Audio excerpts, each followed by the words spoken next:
Премиерот Мицковски очекува веќе следната недела да достави предлог до собранието за нов министер за здравство, откако Арбен Таравари реши да ја напушти функцијата и да излезе од владата. Мицковски вели дека до крајот на неделава очекува да се дефинираат и другите кадровски решенија за испразнетите места од Алијансата на албанците и веќе од понеделник да ги достави до пратениците. Додека македонската влада и натаму е со празно министерско место за здравство, веќе екс-министерот Таравари остварил средба со Еди Рама во Тирана. Причина за посетата, како што соопшти, е да му честита за изборната победа.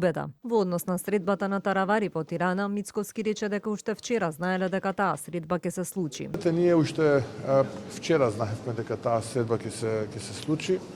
Предпоставувам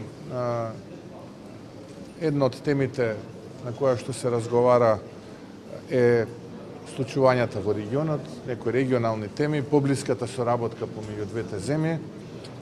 Така што така би коментирал.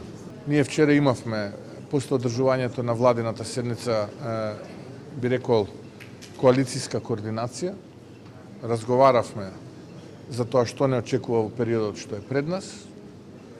Така што, како крајен рок, крајот на оваа недела го дадовме за да ги дефинираме кадровските решенија и веќе да може понеделник, вторник истите јас да ги доставам до пратениците во собранието. На Државната клиника за гинекологија пак денеска најавија реновирање на установата, но и финансиска инвестиција за инвитро центарот во кој опремата била веќе застарена. Во програмата на владата на Република Македонија и Министерството на здравство се одобрени 27 милиони за осовремување на застарената опрема која што веќе 15 години не е обновена и почна да се прави инвитрото и се надевам дека по завршување на овој проект ќе имаме повторно, ќе може да ги следиме светските трендови, а тоа е исклучително важно за држава како нашата, каде што наталитетот за жал на сите не јасно дека е во паѓање.